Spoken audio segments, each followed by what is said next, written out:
we see this massive animal in the distance, a full-grown wild rhinoceros. And I'm very excited because I've never seen a rhinoceros in the wild before. This is a very special moment. And the rhinoceros starts walking, fording the river, basically, and I get this great clip in the short you'll see of the rhinoceros getting it was good we had the high ground. Aloha and welcome back to Wanderous. It's a very special edition of this show hosted by me, Andrew Crusoe, and today I'm recording directly into my phone to get the best possible audio with the video portion of this show that I will cut together and share with you later. But I'm using the same mic for the first time, and I'm pretty excited. It's a bit of an experiment, but today I'm really excited. Today we're going to talk about Chitwan National Park, my time in Chitwan, and how it was so transformational, so beautiful. Come along with me.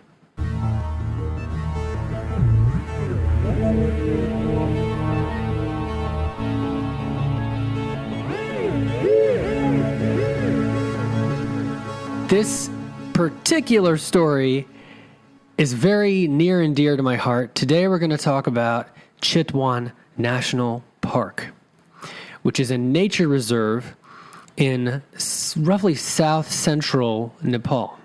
And I had the great fortune of going there with a friend of mine, a friend that I met when I was staying in Pokhara, Nepal, and as usual, I have a section of photos that will help me recall this journey so I can tell you the whole story and give you my opinion on whether you should do the same thing that I did. That's the cliffhanger part, right? Editing this one is going to be interesting because I'm going to have to pull the audio out of the video, but who knows? Maybe This is definitely an experiment.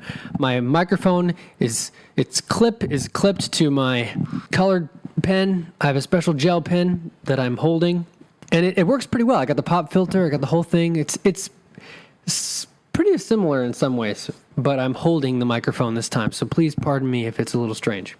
It's 2:00 in Central Indonesian time, and I'm feeling good. It's Monday, why not? Let's just do this.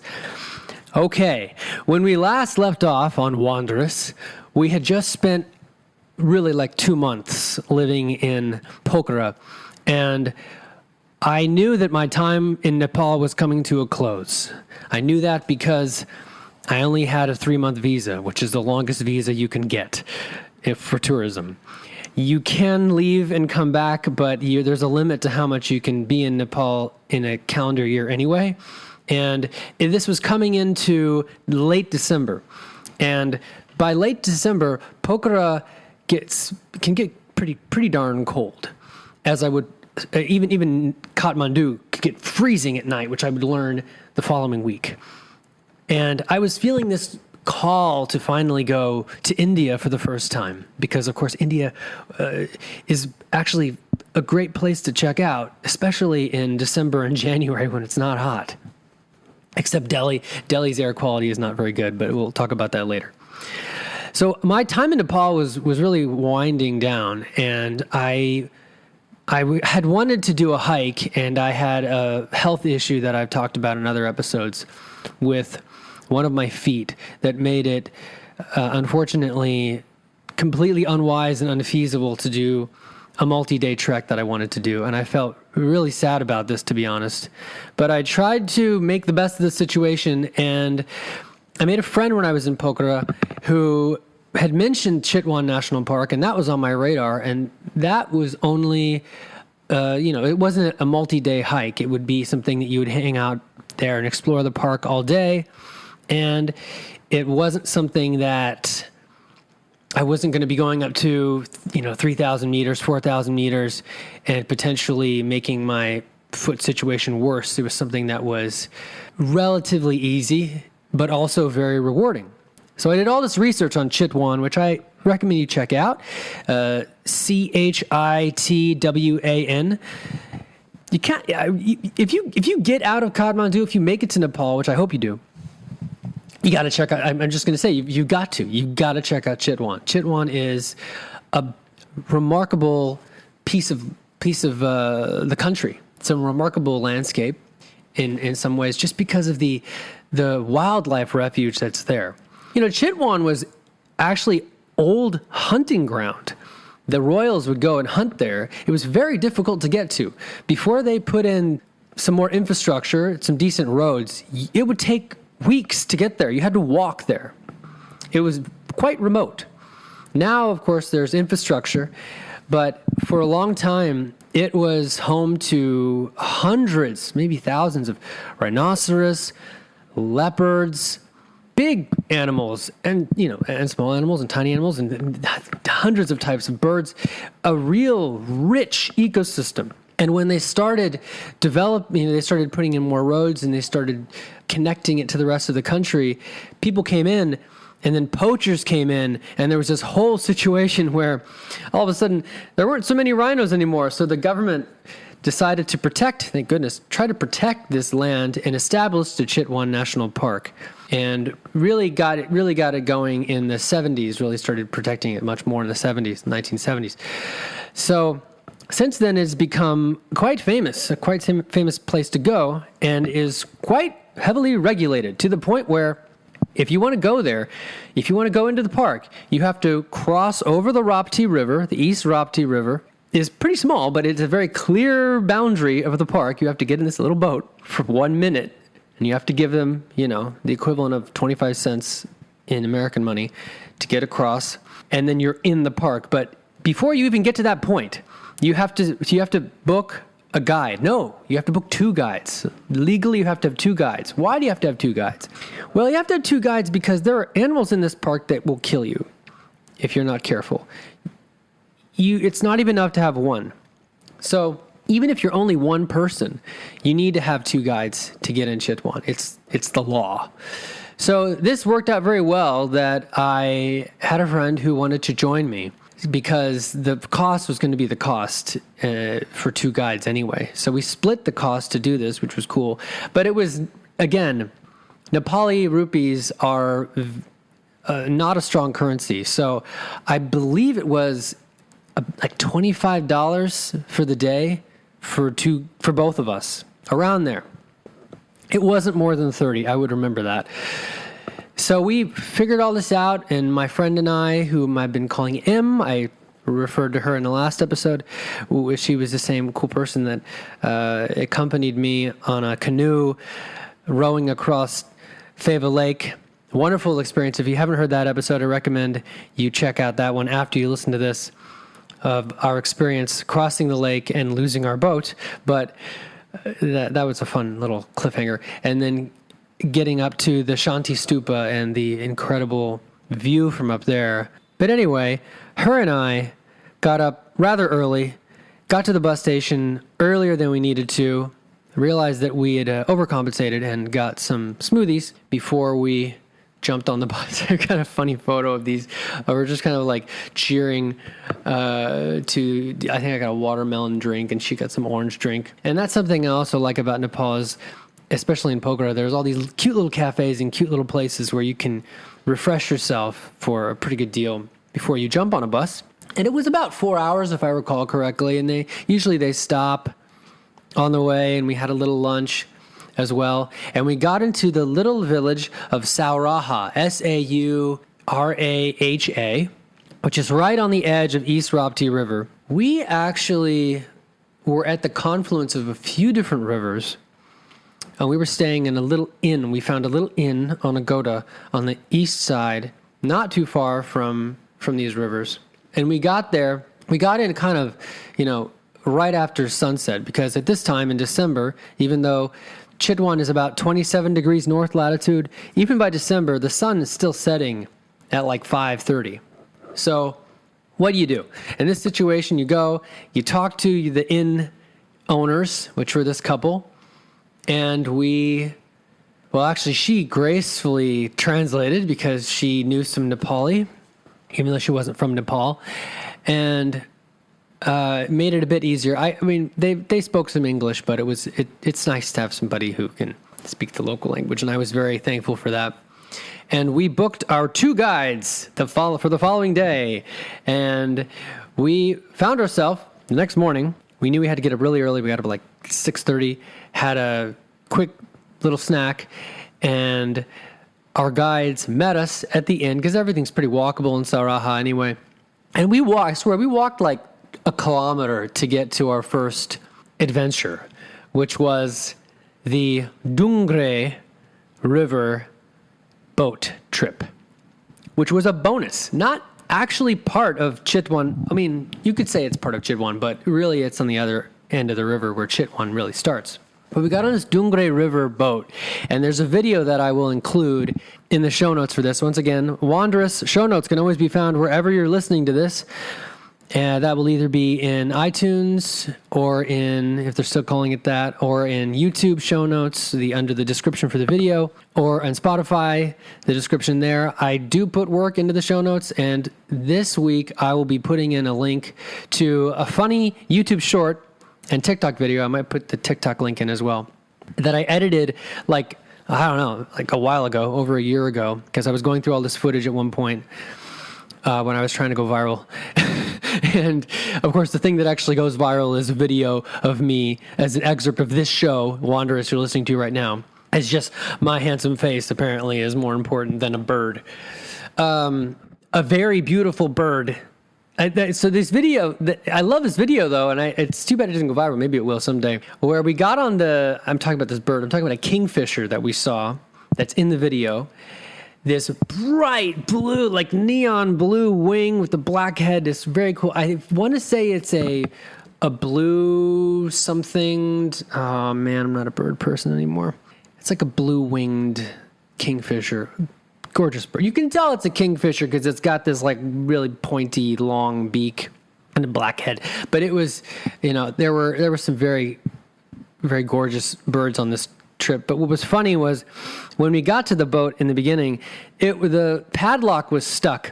And in the video I'm going to put in the show notes, there's actually a clip I turned my phone on just in time to catch him breaking this padlock in half with a hammer, which is part of the jugaad, jugaad is the Indian word for like just hacking something together, just doing what you have to do to make stuff work. Jugaad is like there's another word for it, but they usually in India and Nepal they use the word jugaad, which basically means resourcefulness in Hindi. It's Hindi slang, but it's part of the resourcefulness that you'll see when you take time to stay in India or Nepal for a while, as they just make stuff work and they're not too concerned about making it pretty. They just need to make it work. So they broke this padlock, and then, we filed into the boat. There was another boat behind us, and we make our way down the Dungre River, Dungre. It's actually in Apple Maps, but not in Google Maps. Go figure. I made sure I was in the right location. I looked at the little tags. My waterproof Olympus camera, and Olympus is not a sponsor, they should be, took most of the photos that the supporters are going to get this week. Because I'm going on a boat, I'm bringing my waterproof camera that has optical zoom, because my iPhone didn't have optical zoom, but this camera did. At the time, my iPhone was not as good as this camera. Now my iPhone's actually better than this camera because I have a new iPhone. Anyway, one of the cool things about this early morning boat ride was not only were we going downstream, down the Dungre, and it was very misty and mysterious, not only did we see some really cool birds, not only was it peaceful and quiet, we saw cranes, but it got to be a little bit of white water for a minute there too. So it was a very special feeling that you only get when you're on a river at 7 a.m. That's the best way I can describe it. I do recommend it, and I think that is included. I think the boat ride is included with most of the little tours that you'll book if you could go to any of these inns in Chitwan. That boat ride took us to the elephant stable area where they were also taking care of some very young rhinoceros. And these are some of my favorite photos I took because I think rhinoceros are such fascinating, incredible animals. We need to protect these animals. They had, and I asked them how old these were. These were small. These were like the size of I mean, not that small. They were bigger than a Great Dane. But for a rhinoceros, they're pretty small. They were about as tall as like a 4-year-old human. And they were 3 years old, I asked. And they were just grazing, eating all this grass. We got to be pretty close. Nobody was touching them, of course. There were 2 or 3. And, of course, all these photos. This week, I have 34 photos for supporters. Supporters can always get access to all these photos every week at patreon.com/HelloCrusoe. You probably saw this coming. Here's the thing. If you want to support this show, because this show takes time and a fair amount of energy, a lot of energy sometimes, to edit, especially if there's video involved, and research and post-processing, and the post-processing of the photos too, you can support this show for $10, just $10 per month. You can cancel anytime. When you do, you get access to, not only do you get access to thousands of behind-the-scenes photos from these episodes, but you also get access to dozens of hours of audiobook material that I produced from 10,000 Hours in Paradise, my true Hawaii adventure story. And it's great. And some people just join for a few months, they listen to everything, and then they cancel, and that's fine. But I think that it's such a cool, rewarding experience to have people join and comment, and I respond to your comments, and I respond faster than I will in other places, and I answer questions, and it's a very engaged, very fun experience. And you just get so much more depth out of these episodes when you support the show on Patreon. You get to see the visual experience of the stories that I'm telling on here. Of course, this show will always be a free show because it's a podcast, but the behind-the-scenes stuff, and there is a higher level too. There's a $20 a month level that some people are on, where I share really personal things that happen to me, more personal things, a little more spicy experiences that I wouldn't want to share publicly necessarily. And that show is called Wanderous After Dark. I really should talk about this show more. And that's at $20 a month. But I would say try the $10 a month level and see what you think, see if it draws you in, and then you can go from there. Thank you again for your support. There are people who have been on my Patreon for over 7 years, and I am so grateful. Thank you from the bottom of my heart. You know who you are. Anyway, rhinoceros. Another thing about this elephant stable was they were making these elephant snacks. And the photo, this is pretty cool. They would take rice and they would wrap it in this special grass, and they would make these like massive, they look like massive pills, to be honest. And they would feed these massive pills to the elephants. They were quite healthy, apparently. Uncooked I feel like it was like 90% fiber, which they need anyway. I was a bit sad, though, as someone who's plant-based, I really didn't like seeing some of the elephants, these gorgeous, magnificent creatures chained up under posts. Many of them were. The state was using them, I think, to move things around. People would ride them, apparently, sometimes. I didn't like that. But I didn't fully understand. It was not fully explained in English what exactly was going on there. But I believe they were also breeding them and releasing some back into the wild. It was interesting. They're definitely protecting the animals inside Chitwan. This was an elephant stable that was outside of the park it had slightly different rules. We get over to the main entrance of the park. We have our guides. We have the ticket things like all wrapped in and as a package. And we get on this little boat, and our guides get on the boat, and this is in the video too, of the YouTube short that I edited. We get in the boat, we cross the river, it takes like 45 seconds, and our guides lead us into the forest.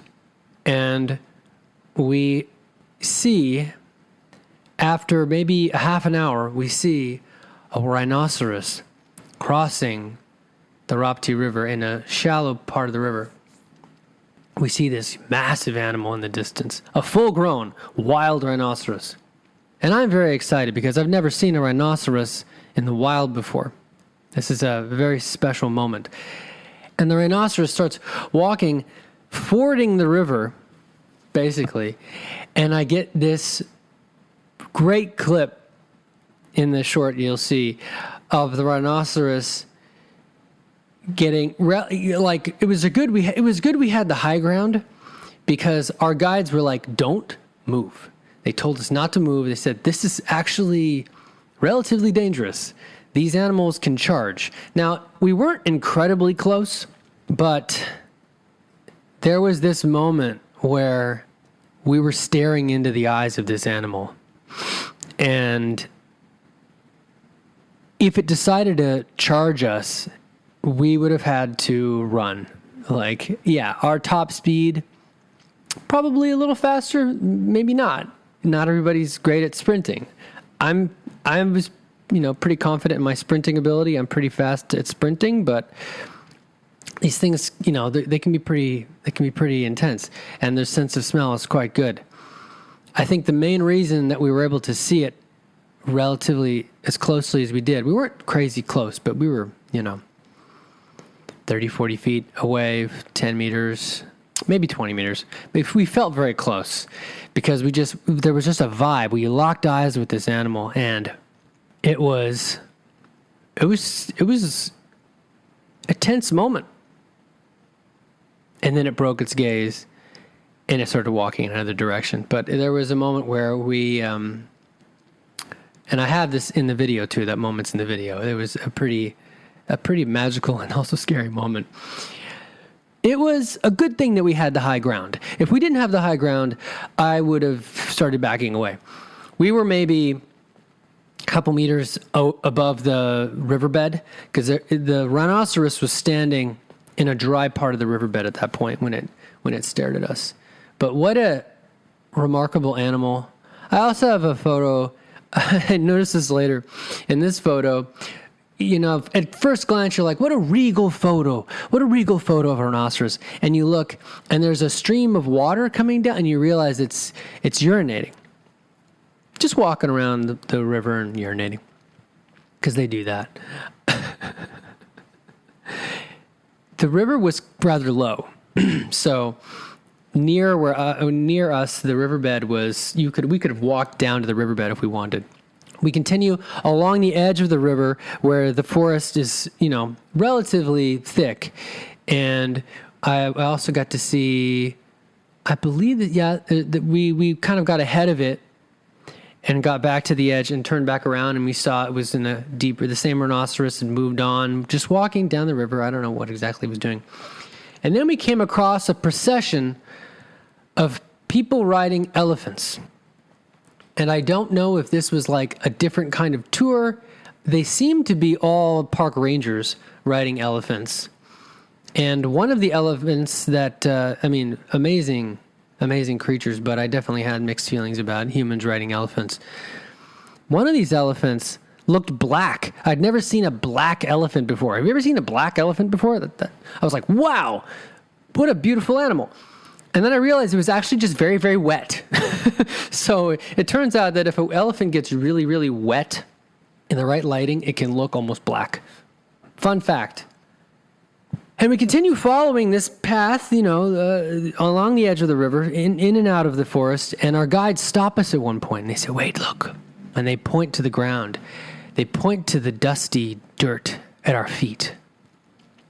And we see these paw prints of a big cat, the leopard. They said, a leopard has been here today. We should be careful. I have a photo of that for supporters as well. So we tread carefully from that point on. We go around, we're going through tall grass, we see peacocks, and then we reach this lookout post, which has stairs going up, 2 flights of stairs, and we get to this area. It's a lookout post. It's up in the air, and we stop. We bring out they bring out some containers of food, and we eat our lunch, which I believe was included, which was cool. I forget exactly what it was. It was basically rice and vegetables. But from this lookout point, we got to see some lovely spotted deer, which is included for the supporters. Lovely, lovely, lovely spotted deer. And we just kind of chilled for a minute as the day warmed up a bit, a little more comfortable, probably in the 70s Celsius, mid 20s Fahrenheit. No, swap that. Just trying to make sure you're paying attention. And we get to this road, and this loud Jeep zooms by, and we just kind of smack our heads. We're like, the deer run off, and we realize that there are people who pay for Jeep tours through Chitwan Park. And it seemed like such a waste because the Jeep was so dang loud. I don't know if these people are going to see anything. It's going to scare all the other animals away. It didn't make sense to me. So we wait. And our guys go, okay, we're going this way. And we follow, because the walking is much better. And we follow the same road the Jeep took, I believe it's the same road, down. And we get back over to where the river is. And then we get to a place where bones are scattered all over the ground. I mean, there's just like bones everywhere. And we see this skull. And there's a pretty reflective photo of me standing behind this large skull, like 3 times taller than my head. I'm pretty sure it's a rhinoceros skull. It's been there for a while. You know, it was quite a striking experience to be in an area with so many, rib bones everywhere scattered across the leaves, a skeleton that had been cleanly picked through, and the bones were quite clean, to be honest. But quite a striking display of, okay, well, that, an animal died here, and the chest bones and the femur and the ribs. It was a unforgettable moment. And so he leads us around, and I don't have as many photos for the next hour for some reason. I think at that moment we were walking up through to the northern side. We kind of turned around, and we were walking along the other side of the river because the river splits. The river splits. It splits near actually where the elephant stable is, and becomes a dungre, and then and another side of it splits and continues as the East Rapti River. So we went up to the northern side, more the northwestern side, to a part of the park we hadn't seen. And the park is very carefully managed. You cannot stay overnight in the park. There are apparently a tribe or two that is still allowed to stay because it's there. Although they told me that when I was there, but I was reading today that tons of tribes were just kicked out and their houses were burned down. That's what it says in the Chitwan Wikipedia page. When they made this a park, a lot of people were straight up kicked out by the federal government. But apparently there are still some people living in the park further south. And of course, like many things in Asia, there's probably a bit of a gray area where the park exactly ends and begins in certain parts of the park, perhaps. But we ended up on the northwestern kind of area, on the northwestern edge where the East Rapti River goes through. And our guide had binoculars and was pointing something out to us, and we saw these massive crocodile. One massive crocodile on a log not too far away. I have a video of that. And another one just sunning itself on a little sandy area in the middle of the river. And I was able, by some miracle, to get my camera to focus through the binoculars and got a pretty killer photo of a crocodile that's called a mugger crocodile. Its black eyes just beating out over its head. I mean, its teeth are like 3 centimeters long. It's ridiculous. The teeth are huge. It's like looking at a dinosaur. A big, real chunky guy. I mean, the thing's like 3 meters long. The thing's like 10 feet long, maybe more. And one of the photos I shot actually came out really well and really focused. I was very happy about that. I might put 1 or 2 of these on my Instagram. I do that sometimes to promote this show. And what I do is I take them into Lightroom on my phone and I fix the lighting and I make them high dynamic range. Some of them are already high dynamic range because they were shot with my old iPhone. And some of them I just fix the brightness some, enhance them a bit and post them in HDR because Instagram supports HDR now, which is nice. And HDR video as well. I've been kind of obsessed with HDR since I got a new phone because it just looks so much better. So if you have a new phone, I should say this. If you have a newer phone and you make sure that low power mode is turned off, you will notice a lot of people are putting like really nice, like the range of the darkest to the brightest. You'll notice like the whites pop. And it's true for my photos that I put on Instagram as well. Like there's a really lovely photo I put on Instagram recently of the Peace Pagoda that the last episode of this show was about, also called Shanti Stupa, where the light is coming through the clouds. The sun's about to set, and there's beautiful light coming through the clouds behind the stupa. And it's so lifelike. I love HDR photo. Anyway, just that's my recommendation is see if you can see these photos in HDR. Like it's worth it. If you have the technology to view that, it's really much more lifelike. So I'll probably take a couple of these photos, just a couple, to promote the Patreon and the show and enhance them on my phone. And it really makes them, you feel like you're there. So we observe these massive dinosaur animals that we call crocodiles, but they're basically dinosaurs in my opinion. And I had no idea that there were so many reptiles in Nepal. I thought it'd be too cold, but there are plenty of crocodiles in Nepal. Did you know that? I didn't know that. They're around. Reptiles, tons of birds. It's, just warm enough. It doesn't get, especially in South Nepal, it doesn't get crazy cold. It'll get cold, but it won't get cold like Kathmandu will get cold. Kathmandu will get to freezing at night in the winter, but I don't think it gets quite freezing in Chitwan. One of the last cool things we saw in the park, and it really was such a full day, were fungi. We saw some really great mushrooms, and I'm not a mycologist. I wish I were. So I'm just going to describe, I know that these looked like, I think these are called like trumpet mushrooms.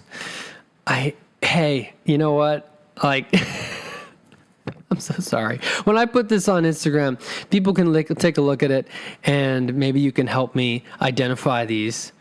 But just they looked like they were shaped like trumpets, growing out of the green logs, the moss-colored logs. You got these little white top conic ones as well. Ones that look like reishi mushrooms as well. They could have been.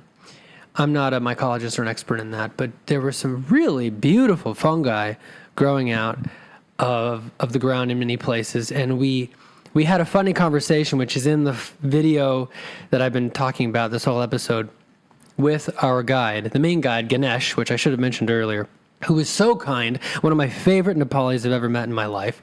He had such a gentle heart, and we asked him, we were both interested, we were like, have you ever done magic mushrooms?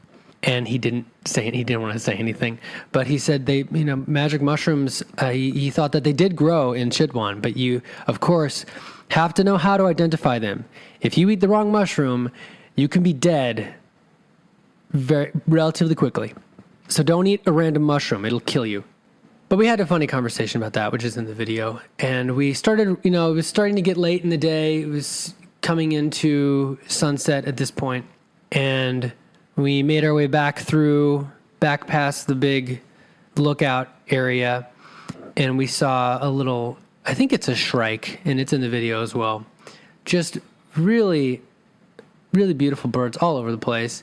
I ended up getting a photo of myself with both guides there's this stone pavilion border at the other end of the river. So we crossed back over. There's a kind of a short video review that I think is in the same video that'll be in the show notes of me just saying, like, you got to come here, you got to check it out.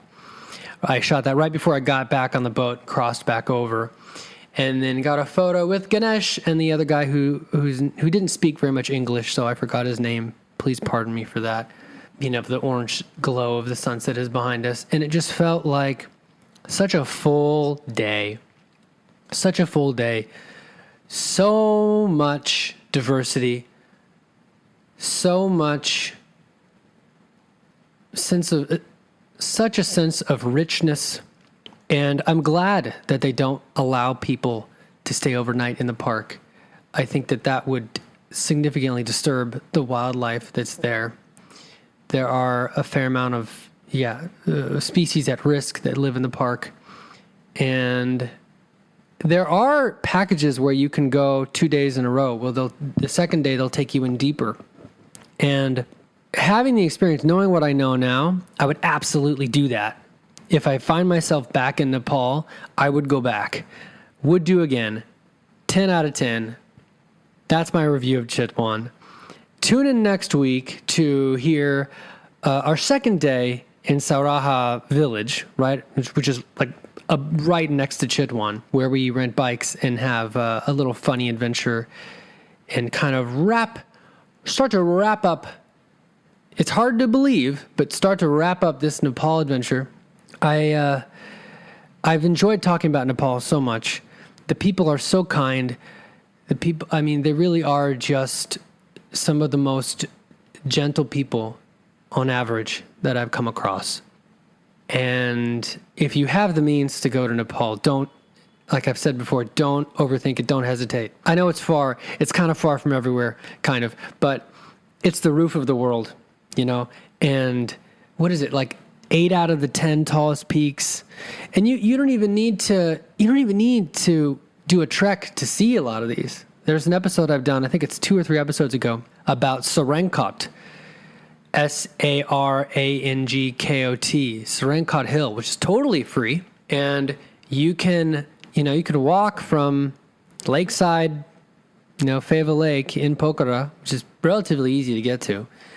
You can walk for like, an hour and a half. It's a day hike, sort of. I don't know. It depends how fit you are, but it's not that hard. It's not that steep. And you get to this hill and you're seeing some of the tallest mountains in the world, just right there. Really great view. And actually, even parts of downtown Pokhara, you can see Annapurna too.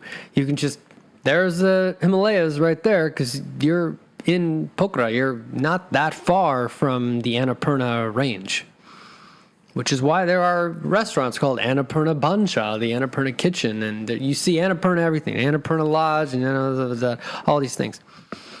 And also, like, the people you meet, like the people that you travel there, obviously they're going to be adventurous and cool, but you meet people are just excited, there's a good energy in the air. Especially if you're there, and I know I've said this 100 times, especially if you're there in October or November, which is some of the best weather. Apparently also in March and April can be good as well. The rainy season starts usually in June, but by March, and especially April, it's warmed up again, so it's quite comfortable. And maybe someday I'll check out spring in Nepal. That would be a cool experience. Maybe that's when I'll go and do 2 days in Chitwan National Park, but not staying overnight. What you do is you go and they give you the main tour. You go back over the little East Rapti River. You sleep in your lodge. Then you come back the next morning, and then you go to a different part and you go deeper and you see some animals. But thanks for joining me on this little retrospective of Chitwan. It's don't do a Jeep tour. That's really silly. If you can, if you have a health thing where you can't walk, for more than an hour a day, follow your inner guidance. But if you're able to do some walking, it's not that far. You're gonna get your 10,000 steps in, probably not that much more than that, and it's energy well spent. It's a no-brainer, total no-brainer. Walking around Chitwan, it's such a lovely, lovely place. So rich in life. And if you're lucky, you just might see a wild rhinoceros. I think we actually saw 2 different individuals. I only got a picture of one. Maybe next time I go, I'll actually get to see the leopard. It's pretty rare that you actually get to see the leopard. We also saw some I forgot to mention, there was a huge flock of green parrots. I believe it were, some green that flew over us. I tried to get a photo of it, and it was just didn't get it that time. Sometimes it's hard to get them in time, but it's wild. It's dangerous, and those are the best. A little, it's not like you're in the, it's not like you're in the, I was going to say Sahara. It's not like you're in the Amazon where a snake could kill you in 2 minutes. It's not like that. It's not that dangerous, but it's wild. Like, you have to watch yourself. So once again, thank you for listening to my little show, Wanderous, where we wonder and we wander. And if you haven't already, please subscribe. Hit the subscribe button so you don't miss any of the crazy stuff coming up.